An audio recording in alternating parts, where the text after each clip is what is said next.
welcome back to DXB today, and tonight we are talking racing, all sorts of different types of racing. But did you know it's actually possible to race a camel? Yes, well, our next co-host and next guest will be talking to us about more of that wonderful thing, Arabian Desert Camel Riding Centre.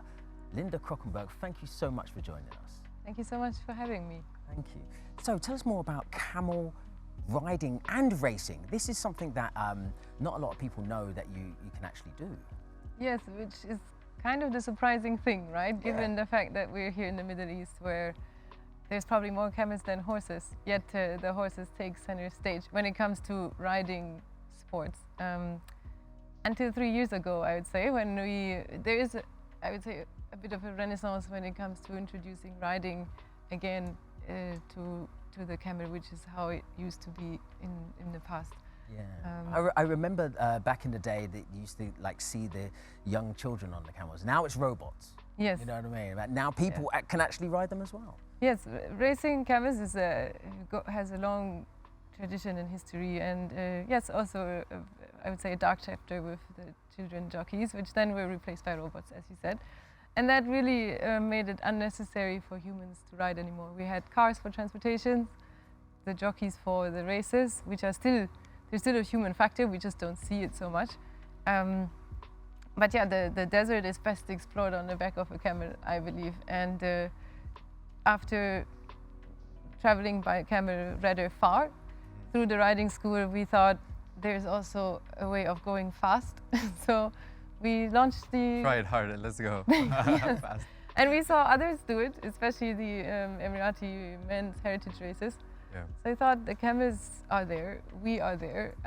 Let's give it a go. And I was surprised, to be honest, by the interest that we found. That's what I wanted to ask you about. I was like, how was the interest, and how did the people actually take on the idea when you first started the company? The reaction must be. Yeah, I was like, how's the reaction? Because when you first announced it, for sure people were interested about it. So just yes, I mean, we draw a lot of our jockeys or riders from equestrian background, but then also from non-horse background at all. They say the horse is too fidgety for me. I need the calm camel, and it's like the hikers of, the hikers are the ones who ride camels.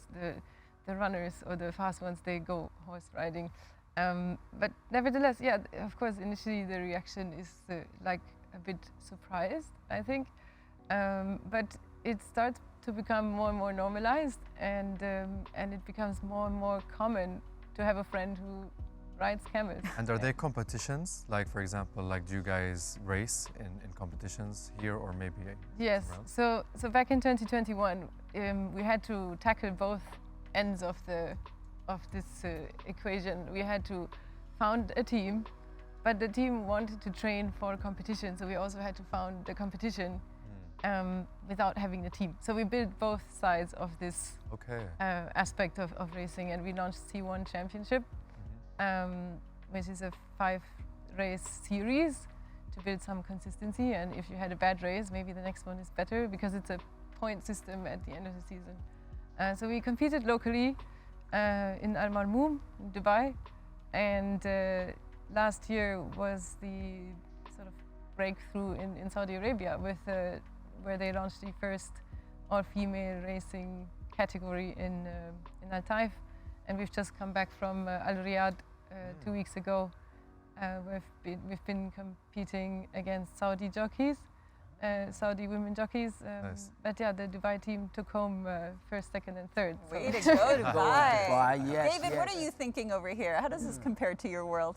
It's quite interesting. We were talking to Linda before we came in, and it's interesting to hear how camel racing has evolved, because we know it from when the kids were on it, and then it went to robots, and now seeing an all-ladies team is just remarkable, to see that, especially in Arabia. You wouldn't normally have imagined, with expats and the rest of it evolving there. We need a music video, guys, with all the women riding the camels. That'd be really cool, Of course it actually. would, all the slow-mo action shots. I spent 4 days on a camel in the Sinai Desert when I was in high school, and it was a fascinating experience to live amongst them. So you should join the team. You are I'm pre-qualified. I think I might just be the right fit. Yeah. I'm wondering, you're German, living in Yes. Dubai. How did this idea come about for you? Because it feels a little random, right? For Yes. someone who doesn't necessarily know more about you. Yeah. I didn't sit in Germany and thought this through and I come here and start the team. I was here already, and I was just drawn to the deserts per se, and then the camel was, you know, part of that ecosystem, and it was a bit of an escape for me, a way to connect to nature, to animals, and then just curiosity, I think, to just see where we can take it, how far, and yeah, I don't think I would have imagined that we would be going that far. Well done to you. Like, look at me now. Yeah, exactly. Look at me now. I think what you're starting is something amazing, and I just want to thank you so much for joining us on today's show, Linda. So much for having me. And now we've got today's spotlight. Today's spotlight is on an executive coaching company empowering leaders to navigate their journey through diverse life and career choices, reshaping professional growth in the new age. It's Arshi Ahmed from Flying Hedgehogs.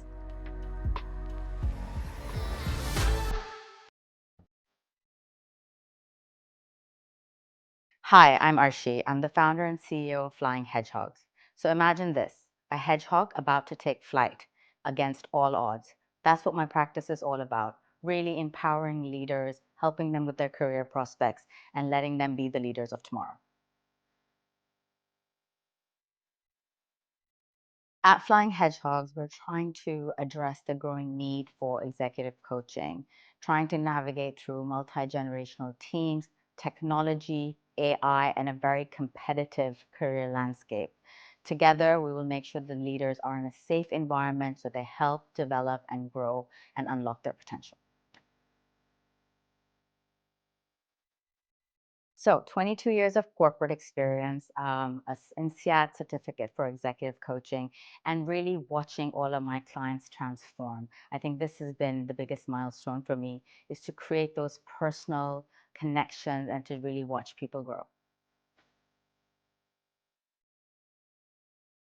So running the business has been a bit of a roller coaster. Apart from the brand and business challenges that every new business has, I've also encountered complexities in business development and networking. And the balance really between trying to get that reach you want for the business, but also making sure that you're always balancing it with authenticity and making sure that you are staying on mission for Flying Hedgehogs. So the long-term goal for my business is simple yet ambitious. I want to revolutionize executive coaching and like to empower leaders to find their authentic voices. I'd like the hedgehogs to be synonymous with empowerment and making sure that everyone unlocks what's inside themselves. Dubai for me is a tapestry of innovation, diversity, and boundless opportunity. So it is the best place where you can just find every door to be open, even if it's a little bit of a hinge, you'll find it and you'll be able to get through it. So if you haven't heard Sky Full of Stars by Coldplay, I would really encourage you to hear it. That's what it means to me. It's where I found my purpose, I found my voice, and I found my tribe. Flying hedgehog making waves in the sky and continue to flourish. Now, I think it's time for the daily roundup, and I think we have, is it Ahmed, is it Dina? Delightful D. It's me. And you know what? I'm just going to bring up something that is on everyone's minds right now. Horse racing season at the Dubai World Cup. It's happening on March 30th. We're counting down, baby. Meydan Racecourse will host this prestigious event, a highlight in the city's, I'd say, sporting and social calendar, and is boasting a remarkable, this is crazy, guys, $30.5 million for their prize, and a promising day of, we say, unrivaled equestrian excitement. Guys, do you attend the World Cup every year? I think I've been like once, but I think it's your highest season David. because you're gonna be like David's like, I wait, it ends. horses It's his all birthday the time. every It's year. like, Yeah, it is. It's good for business. we look forward to it because it's the end of the season. It's the last one of the last race meetings, or the last in Meydan, and then you've got Jabal Ali and the rest. But it's a great day. Yeah, Yeah, I mean, I'll be honest, I think for so many families that I know, it's an exciting day out. We go, we watch the races, we eat, we get all dressed up. And I was very excited when Gwen Stefani performed here. And, you know, we look forward to all, it's very much a big event on the social calendar as well. But what do you think most people are missing? What's the most fascinating as a professional in the industry? I'd say it's a great night of racing. Super Saturday is obviously where you've got more people going to that if you're a racing pioneer, because you get more time to see the horses as a lead up to the World Cup. So it's almost like your dress rehearsal for the World Cup. So you got all the horses that come in from America, Japan, around the world. And World Cup night, I would say, is carnival night. It's everything's happening. You know, you've got the best concerts, the best racing, people from everywhere.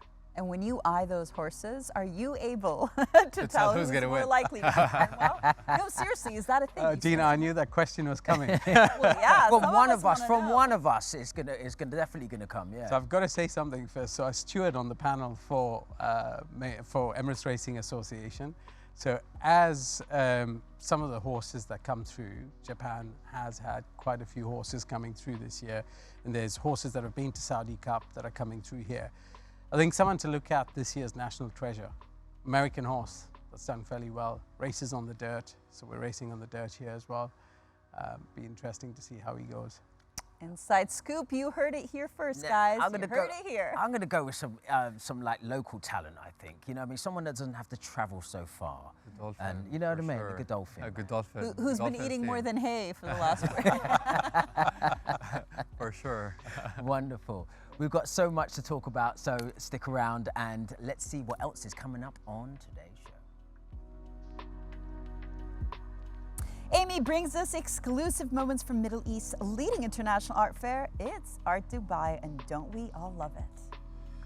Plus, we're meeting the founder of the region's first integrated marketing and communications agency dedicated to the equestrian industry, and Eleonora is all set to perform for us in the studio, so don't go anywhere.